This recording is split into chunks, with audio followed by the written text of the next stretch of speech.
Salut et bienvenue sur Clébois Original. Merci de votre fidélité. 5 minutes avec César Ngadi. Tout le monde est d'accord et il en restera ici pendant très longtemps. 5 minutes à l'élo, comme vous pouvez vous en douter, comme il fallait s'y attendre. Donc, Tokoriko Tika, Masolo Oele Kakakaboïté surtout. 5 minutes, il faut étalaka. Un civique, Nabatu O Bazaliko profiter. Na liberté d'expression, soi-disant liberté d'expression, mais yango wana toko senga na président de la République, moi dictature mukeko kota. Donc lelo boyebi bien sûr vidéo est circulée partout, personne a évité, personne a moni yango te, je pense batu nyo surtout ba moni yango ezali vidéo oyo tozali komona petit oyo Pierrot Lourara. Donc, combo wana kutu doja tozo mona vraiment na ndimite ke combo wana na balube za la robia na ba congolais za la combo moto mona consonance burundaise ou rwandaise Lourawa soki Louara wana. Donc vraiment trop c'est trop. Donc vraiment epesi pasi na mawana motema lelo mutu lokola petit wana Pierrot aya ko senga kanambe pardon. Mais vraiment, n'a évité ceux qui azali congolais ou bien azali nani. Il fallait que tata mutu mususu. Mais y était. Donc y azali wana déjà à profiter na mbongo ya makila ya peuple congolais. Donc digital Congo wana osala wana izali ya deko ya kanambe donc alia bambongo malgré tout babando foot a été mais abima kuna. Donc vraiment esali pasina mawana motema. Donc vraiment ya mwana lelo toko talisa vraiment ma solo na ye moko à comprendre pour à mon apenzanga na moni vraiment donc azuluka dai donc azuluka liwa donc liwa na yesu kwa lingi apesa na maboko bien président de la République ou bien apesa na maboko abato parce que yo vraiment nazo comprendre te yongana kanambe soka vani na ndako na ikuna vandi na ndako na ikuna na kingakati asekaka ba congolais par rapport ya bato lokola o petit Pierrot Lourara soki nini. Donc ils allaient pas sinama wana motema po na ko rafraîchir bino mémoire ezum sabino pesa bino so kanda boyo kama kamanga na ko po na petio bolanda vidéo oyo asalaki o azali ko senga donc kanamba za ko senga kanambe pardon donc mobutu kutu akenda batu basenga ye pardon te yo no senga penza kanambe pardon donc bino moko bolanda na lilu vidéo et tamboli mukulu mobimba donc oyo donc Pierrot wana petio na Pierrot Lourara azoko senga Kabila pardon na makambo surtout oyo asalaki donc ye pona ye a se tromper donc azali ko senga Kabila pardon. Si l'équivalent de Kabila c'est Tshisekedi, Kabila limbisa biso. Si on a chassé Kabila pour que Tshisekedi prennent plus de 500 millions de dollars américains de réserves d'échange, les dilapident comme des cacahuètes, pour qu'ils ne comprennent pas qu'il y a une différence entre son argent et l'argent du trésor public. Kabila, pardonne-nous. Si nous t'avons insulté, toi, Kabila, pour que Tshisekedi vende le pays au Rwanda comme il le fait, aujourd'hui, notre or est raffiné par le Rwanda. Notre cuivre est raffiné par la Zambie. Paul Kagame est devenu l'ami et frère. Kabila, s'il te plaît, pardonne-nous. Si toi, Kabila, nous t'avons chassé pour que Tshisekedi ouvre nos frontières à l'armée ougandaise comme ça se passe aujourd'hui, pour que Tshisekedi lance de manière irréfléchie l'état des sièges qui ne nous apporte aucun fruit, Kabila, s'il te plaît, pardonne-nous. Si nous t'avons chassé, toi, Kabila, pour que Tshisekedi, Félix, vide l'Europe de tous les chécouleurs, des man, des féman, des frappeurs. Ils viennent, ils leur donnent des grandes fonctions ici. Ils font perdre à la République ses lettres de noblesse. Kabila, pardonne-nous. Si nous t'avons chassé, Kabila, pour que Tshisekedi prenne la présidence de la République, le transforme en une agence internationale de voyage touristique, avec dans le rôle de touriste en chef lui-même, 2 500 000 dollars par voyage. Il en a déjà fait près de 200. Kabila, s'il te plaît, pardonne-nous. Si nous t'avons chassé pour que Félix Tshisekedi Tshilombo vienne au pouvoir et expose ses envies libidinales exagérées, sa libido débordante sur la place publique, si nous t'avons chassé pour que Tshisekedi prenne les services de sécurité à côté dans son infidélité, dans son adultère. Il prend les services de sécurité, brutalisé sous Maman Naye, bazo kate soutien mokilizo mona. Il fait ainsi perdre les lettres de noblesse à la fonction du chef de l'État. Kabila, tu n'as pas fait ça. S'il te plaît, pardonne-nous. Si nous t'avons chassé du pouvoir pour qu'Augustin Kabouya, qui était des fonctions, Kadhafi, vendeur de carburant en bidon, pour que Jean-Marc Kabound, qui est venu dans un cargo avec un sandal de Kamina, on le voyait, deviennent aujourd'hui des millionnaires. Alors que mon ami le pasteur Gili, fils Moukoko, Emmanuel Chibambe, Jules Monieré et les milliers de combattants restent encore dans la pauvreté sous les arbres. Alors que les Kabouya et les Kabound sont devenus des multimillionnaires. Kabila, pardonne-nous. Si nous t'avons chassé du pouvoir, pour qu'un certain Fortuna Bisselele, un inconnu que le monde entier ne connaissait pas, un certain Juste Kaka Bongo, Topin, si c'est les Topins, des amis brassicoles de M. Tshisekedi, avec qui il prenait la bière à Matongé là-bas à Bruxelles, pour que ces gens-là viennent aujourd'hui confondre les caisses de l'État, pire, et scènent les caisses de l'État comme ils sont en train de le faire aujourd'hui. Ils sont devenus des multimillionnaires. Ils donnent des ordres à nos magistrats, à nos juges, alors que des gens qui se sont battus comme Jacques-Mé Chabani, comme Zachary Nkenda, comme Chilumbu, comme Chilumbai, ces gens ont donné de leur sang, de leur sueur, gazés. Eux, ils sont toujours là. Ces profiteurs, les amis de Tshisekedi, ils deviennent des millionnaires. Kabila, pardonne-nous. Donc, Binomo Botolanda, est-ce que vraiment Pétio Pierrot Louara, à ça congolais? Ou bien Moutou Naïza normal? Yé Banda, donc, église ou Abando Kende, ya maman Olangi Akoufa, na mobile naïna, kansi Moutou Naïe, vraiment, ils ont sous normalité. Est-ce qu'il y a beaucoup de makamni ando sala et pas maman langa zoko sa nokondo sambela et makamni ando sala. Donc yo oza vraiment normal oya oza ko loba penza ke non Kabila to sengo pardon. Siko yo osengi pardon. Siko yo ba famille oyo ya bato ba tchek ba ona ba fausse commune wana ya malu. Ba famille ya Roxy Mukendi. Ba famille ya Shebeya.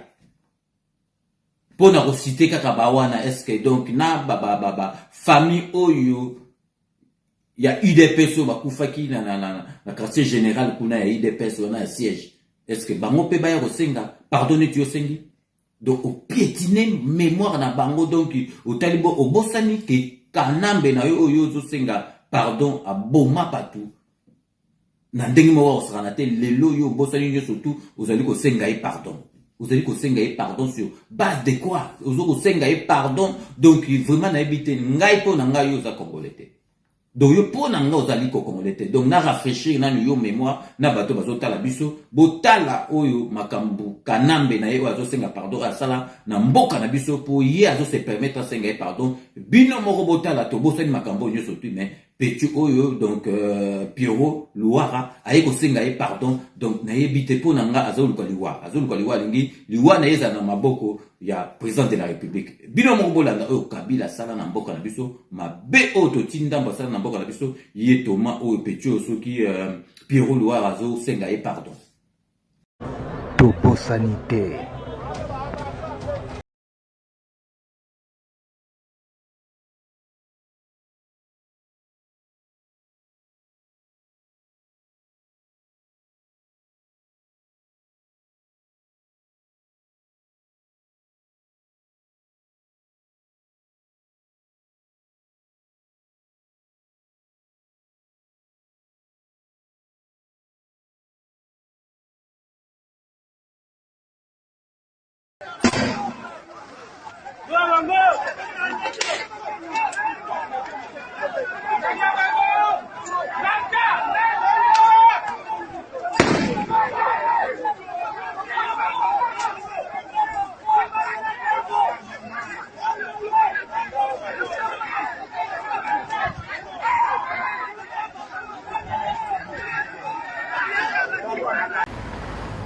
Les candidats rivaux dans la course à la présidentielle en République démocratique du Congo voulaient que leur dernier jour de campagne soit un succès, mais il s'est terminé dans la violence.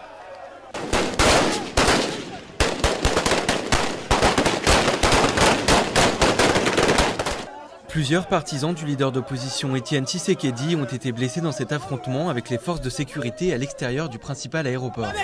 Ils tirent sur les gens, juste comme ça. Kabila ne mérite pas. Nous avons été avec lui pendant 11 ans. Et nous en avons mal. Kabila nous tire. Nous demandons de démissionner dans l'immédiat. Il ne mérite pas de diriger la RDC. Le président Joseph Kabila devrait normalement être réélu ce lundi, mais il ne bénéficie pas ici dans la capitale d'un très grand soutien. Le dernier jour de campagne, durant lequel les deux hommes devaient tenir leur dernier meeting, a tourné à la mascarade. D'abord, l'avion du leader de l'opposition est détourné vers un autre aéroport. Étienne Tshisekedi accuse le président Kabila. Le Rwandais se permet de fermer l'espace aérien congolais. Vous vous rendez compte? C'est un candidat comme moi. Lui, il peut circuler partout. D'ailleurs, partout, je ne sais pas si vous êtes au courant, il me poursuit partout. Puis, les autorités ont annulé les meetings et la police a bloqué le convoi de Tshisekedi pendant 7 heures pour des raisons de sécurité. Alors que les habitants de la République démocratique du Congo se rendent aux urnes, ils sont peu nombreux à croire à un processus pacifique et transparent.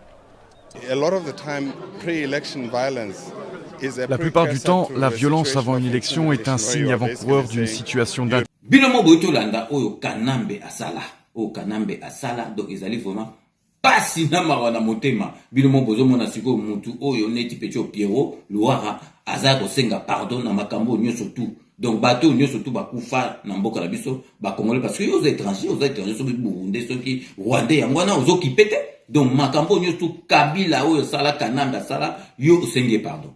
Pona kana yo moko déjà kana yo moko oyebita ngu bakendo lokota yo ba okoti soki na libulu yo moko bando beta masolo donc bino moko boyoka ye moko kana ya zo beta masolo oyo ya ye moko conseil na ye lelo abosani nyo surtout wana azosenga Kanambe pardon bino moko landa na bilili. Où j'habite, j'ai vu un motard passer. Ça m'étonne pas parce que de ces côtés-là, les motos sont le moyen de transport les plus usuels. Alors le motard passe. Il avait deux personnes, donc c'était une moto qui transportait et le motard, il y avait deux passagers. La moto est passée en grande vitesse devant moi et il est venu garer juste devant moi. Quand la moto gare, deux personnes descendent. Bon, comme ils avaient fait ce manœuvre, j'ai dit au motard, le temps que je parle, deux personnes sont descendues avec des pistolets. Ils m'ont braqué leurs pistolets. Alors, ils m'ont pris l'un par la ceinture. Et ils m'ont demandé de monter sur la moto. J'ai dit, je ne monte pas. Yo, compte la moto. J'ai dit, je ne monte pas. Et pendant ce temps, ils ont commencé à me gifler. Au Komona, ce que je retiens de ce qu'ils ont dit, Ozo Sakanana Dada. Dada Zamuninga na Oto Komona. Ozo Sakanana Dada, c'est le nom qu'ils ont cité. Dada. Dada Zamuninga na Oto. Alors j'étais là, je me disais ce qui se passe, qu'est-ce qu'il y a. Ils m'ont forcé à monter vers la moto. Je commence à faire le pas vers la moto. Je regarde derrière moi sur la grande route nationale numéro 1. J'aperçois une Jeep qui ressemble à une Jeep de la police où les gens se mettent à... Je dis ressembler parce qu'avec les coups que j'ai recevés, je n'avais vraiment pas la lucidité pour avoir une... Et j'ai crié. Je me dis, bon, je préfère qu'on m'abatte pendant que j'écris au lieu d'être amené comme une brebis qu'on est en train d'amener vers l'abattoir. J'ai crié grandement, au secours, au secours. Et j'ai vu la Jeep ralentir. Ce mouvement-là de ralentir a fait que mes deux agresseurs qui me tenaient l'un par la ceinture m'ont lâché. Ils ont tenté de raser les murs en attendant d'observer le mouvement de la Jeep. Alors là, je me suis dit, c'est l'occasion. J'ai couru, j'ai pris la poudre d'escampette.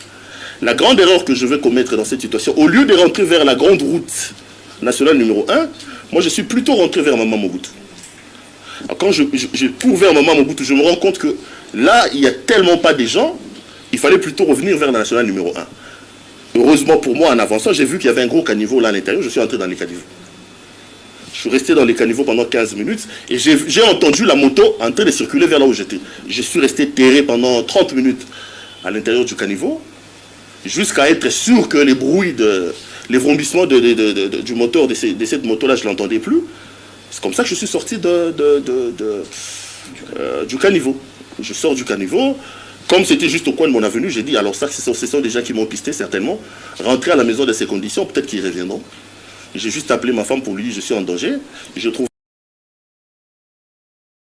Donc, tozali ko comprendre te. Donc, naebite, iloko nini yango bomonaki. Donc, même personne, akei kolakisa, donc, aéroport, on a parking aéroport, azola ça, aéroport azolobake donc mai etondi na parking aéroport mai soki etundi mai soki etondi donc évacuation ya mai ezosala te. Est-ce que ezali pour na président de la République, pour na président de la République mai ezosala te donc ezoleka lisusu te. Président de la République asala aéroport wana eza géré par RVA, oyebi aéroport wana ezali géré par RVA natina bino botala même personne donc azolakisa aéroport donc et puis bokomona bino moko na bilili o bozomona ezali kaka na mboka na biso te, bino moko bozomona ke aéroport partout dans le monde mai pe etondaka. Mais botala oye alobi concernant l'aéroport neti président de la République alongwa na bureau na ye, alongwa kuna na deuxième cité, alongwa kuna na palais de la nation, aya ko déboucher mai po eleka. Donc vraiment bozo comprendre kaka mutu raisonnement ya mutu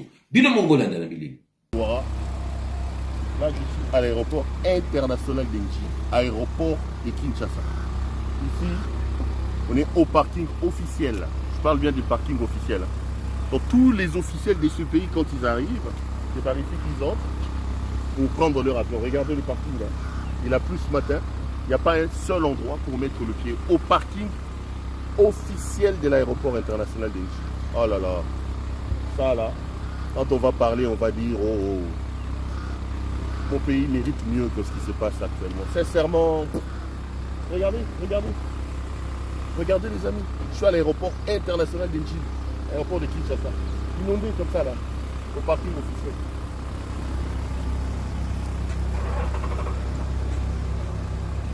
Donc bino moko comprendre mutu nini tozana ya faire. Donc mutu yo donc petio yo Pierrot mutu na yezo sala bien te. Mutu na yezo sala bien te. Botala bino moko séquence oyo ministre na biso ya hydrocarbures ndenga sisa ke bavandi ya kaji ceux qui bafenda ba journaliste mususu o la tata vous allez mutu maye na kasi yoza mutu maye le ka ya kelasi mais na mutu na ozali maye lete na mutu na yo oza penza maye lete. Botala bavanda journaliste mususu azo poser ba question ben il faut donc à la cas différence donc azo poser ba question que zangati na azo poser ba question 3 ans Félix Antoine Tshisekedi a sali parce que donc bon ba comment on comparer donc on a fait que ba comparer net président Sénégal Macky Sall a sali 10e année siko 3 ans tozo mona on pa ba atia kan soki a sala ba pika ndenge de sala bien tala ndenge donc ministre wana asambisa ki abina donc yo ozolo bakelo mozo sala matenini abi yo moko za wana ezali exemple parce que ce que vous allez ki bona l'air à Kanambe okolobate botala ndenge komaki ko kwanza mandefu ezate mezo kwanza bino mo bolanda séquence ndenge ministre hydrocarbures asambisa ki petio Pierrot Loire pas beau rate tout na yezo sala bien te vraiment pour nga azali vraiment un timbre vraiment bino mo bolanda. Vous avez parlé du président Fachi béton comme je l'appelle. Vous avez parlé, non, il ne faut pas rigoler, c'est un vrai béton. Vous avez parlé de lui, il est arrivé, nous sommes là. Le béton là, on attend sur les résultats. Hein. Oui, les résultats sont là. Déjà, vous êtes là, c'est ça le résultat. Mais vous êtes le premier résultat, M. Ferro. Vous êtes le premier résultat. Vous êtes là, ça fait 3 ans. Vous êtes le premier résultat. Vous êtes le premier résultat. Lesquels? Comment ça? Vous vous mettez à parler. À l'époque, vous auriez pu parler comme ça. Vous le faites parce que Fatih Béton est là. Vous êtes le premier résultat. Mais je veux dire, continuité de l'État, les gens attendaient stop net, on allait stopper les choses et changer. Monsieur Jesse, quelque chose qui a été déformé. L'espoir que les gens avaient sur vous. Ça, c'est vous qui donnez ça. C'est l'image que vous voulez donner. Et j'appelle ça de la manipulation. J'appelle ça de la manipulation. Rentrons juste 4 ans en arrière. M. Perrault aurait pu faire tout ce qu'il fait. Quand il dit ses coups de gueule, quand il parle, ah voilà, ah ouais, Fachi, Félix, comme si c'est son ami, quand il fait ça, il y a 3-4 ans passés, il se serait permis de le faire. Donc bino bolandi wone basambwisi akanisa ki donc ye ceux qui aye azoni ngosala ba business so azosala émission ye muka sala ba beso azana ba ninga mususu ifo alo ba makamazanga tele bo monde basubisi akomi azanga kambalo ba yo moko zali exemple koluka na musika te yo moko zali wana ozali exemple oyo ya démocratie zo sala parce que na l'ère Kanambe même encore moins na l'ère Mobutu okolo ba makamba boto monde ka sukaki heureusement batu nyoso tout bazali neti ete botala bato bazali kala ba opposant bato lelo baza ba vrai politicien botala donc ndenge azosa la comparaison ya politique ya Félix Antoine Tshisekedi Fachi Béton na okana bazalaki nango bino moko bolanda lili donc opposant munene oyo ya Congo na biso oyo azali koloba Tshisekedi n'est pas Kabila. Tshisekedi est plus que Kabila. Positivement. Ndeko Venana, personne ne peut makasi pour nous réfléchir. 3 ans de Kabila, le budget est comme 1 milliard. De 1 an de Tshisekedi fait le FCC, le budget est à 10 milliards. Actif minier et actif banquier, na Kabila est comme à 10 milliards. 2 ans de Tshisekedi avec FCC, na 1 an de Tshisekedi, actif de banque à 14 milliards. Benoît de Konangai, Yebisanga na 3 ans à Kabila, 2001, 2004, atala babalabala boni, ata etene ya mukete. Mais Tshisekedi n'a pas seulement qu'à grandir, réformer les routes, il a grandi. Et soit on a bien dit que Tshisekedi a un bilan. Mais là, il a non, il a encore là. Je suis en train de voir. Si communication union sacrée. Ceux qui boyent pour la comparaison, au commun. Kabila qui enseignant à 100 000. Tshisekedi a moins d'une PC 300 000. Et ça réforme, toute la révolution. Les lois de Sengwa Koloba, justice, ndeko, cour de cassation à Nezalaki, cour suprême de justice Nezalaki. Ceux qui bakangi moutumata tabobi, acharnement à Tshisekedi. Ceux qui bazongi si babimisi kaza, innocenté, c'est les juges. Quand on l'arrête, c'est Tshisekedi qui est derrière. Quand on l'innocente, c'est les juges. Vous n'avez pas honte. Binomo Bolandi, heureusement, Batumusu, Bazali conscient, et puis Bazali Koloba Makamba solo. Vous comprenez? Ndega Lobi, Batumusu, Bazo comparer l'incomparable. Vous comparez donc, Kanambete, na président Félix Antoine Tshisekedi. Donc, au coquille, jamais qu'on compare, bah, on y balait parce qu'ils allaient donc rien à voir, il faut jamais comparer l'incomparable. Bon, mon binomo exemple, heureusement, Batum Soussou, Bazali vraiment, oh, il y a solo, oh, vraiment, Bazali Kondima Moussala parce que, Makamboko, Bongate, Togolo Bate, Makambo Bongi, Makamboko, Bongate, Ekoufa, na 32 ans, mon bout, na 18 ans, à Kanambe, et Bongaka dans 3 ans. Et Kokite, les alliés, impossible, les alliés, impossible. Botala Kaka, na langage, na ye Pierrot oyo Lourara oyo langage na ndenge azolobela na président na oyo yazo reketa osenga pardon donc baza déjà donc ba master ba yeba na badakala ba osala ba makamna ba botala azo titoyer même pas que vous voyez azo titoyer ye azo ba ne tu donc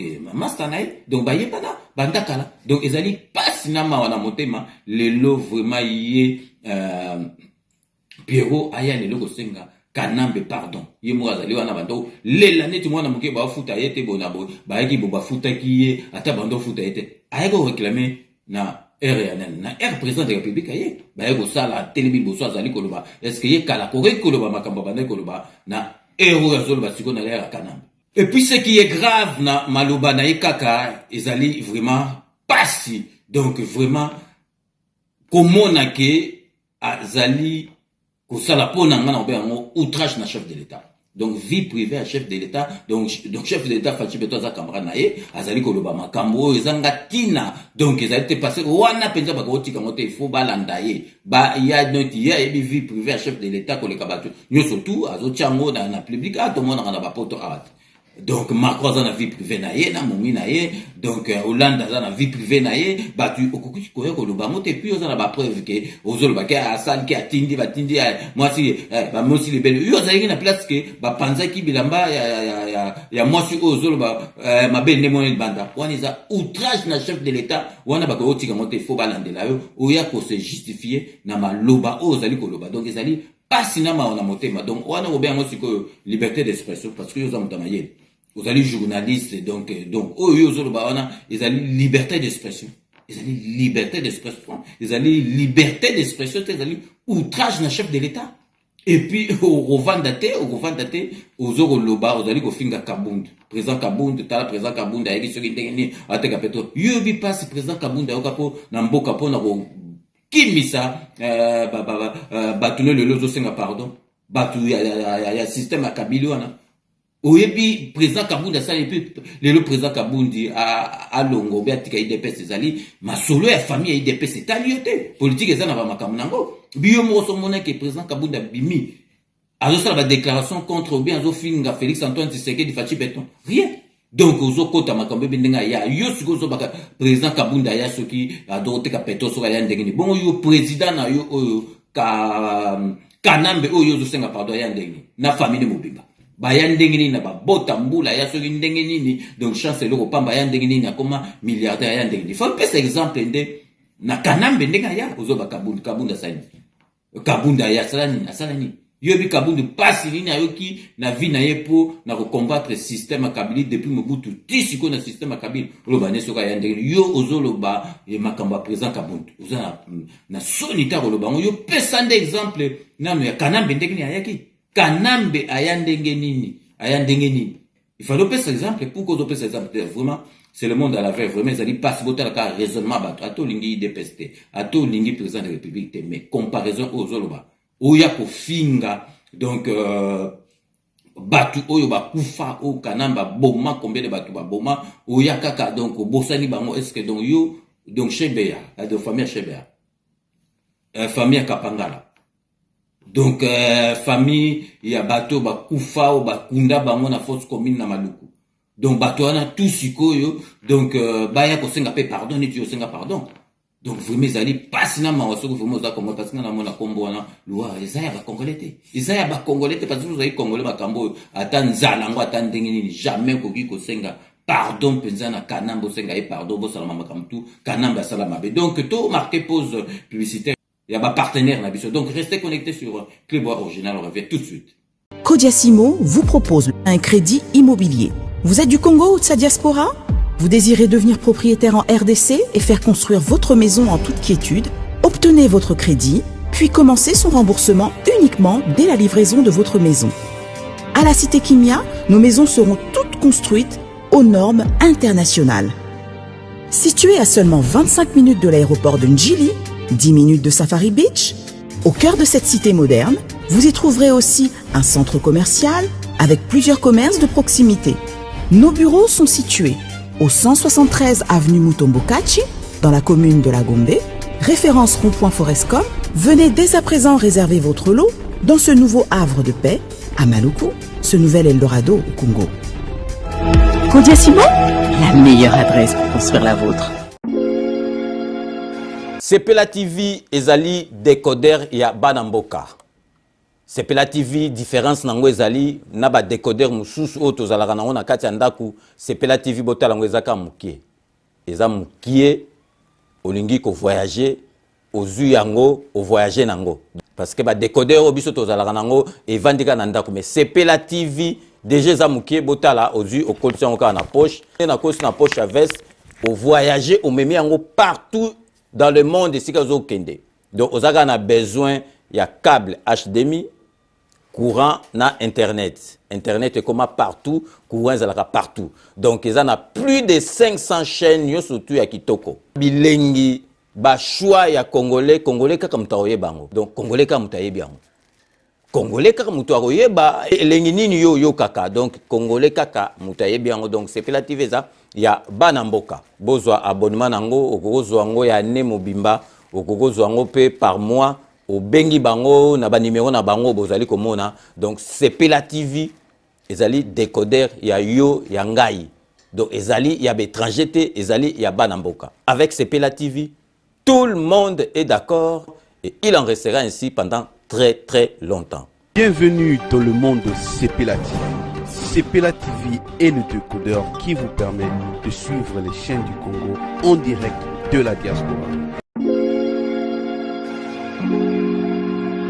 Ndeko ya Congo tunanga ininyo agence wami service oyo ya madame Mireille Wakanke azawana mobimba pona bino ba diaspora bolingi kotinda mituka toba kolia ndenge na ndenge kohésité na yote adresse ezase moko 5 boulevard Ornano numéro 75 018 na Paris 16e awa na République démocratique du Congo na ville province ya Kinshasa boko zoyango na avenue Maringa numéro 83 référence étoile bleue na commune ya Kasavubu soit bo contacter na ba numéro oyo Maman Mireille Wakanke tata pambola yo na yaka pamba te soko moni na ye kombo na yo na témoignage na yo eke musika pe betinga na motema na mona ba agence na sena moi oyo lukute eza makasi na ba agence na escroquerie okomona mosali ya nzambe asali pe publicité bato bazotala me agence na bango vérité eza te namoni mituka namoni bilamba namoni bakoli nyonso bato batindaki ndenge bayebisaki ngai yaka kokontrole na contrôler na moni musala oyo sala wami service libote na nzambe bisika ekotinda biloko eza na wami service. Oui, yeboye ezala te ndeko ko sazarde te agence eza kaka moko wami service ya madame Mireille Wakanke atie la disposition ya ba diaspora nyonso pour que boko misaka bakoli na bino mituka na bandeko o baza na Afrique avec impact na idéologie wami service pardon maman Mireille Wakanke balinga pe ba congolais boete prix ya mobobe wami service et pas Mireille Wakanke wami service frappe na le frappe na retour.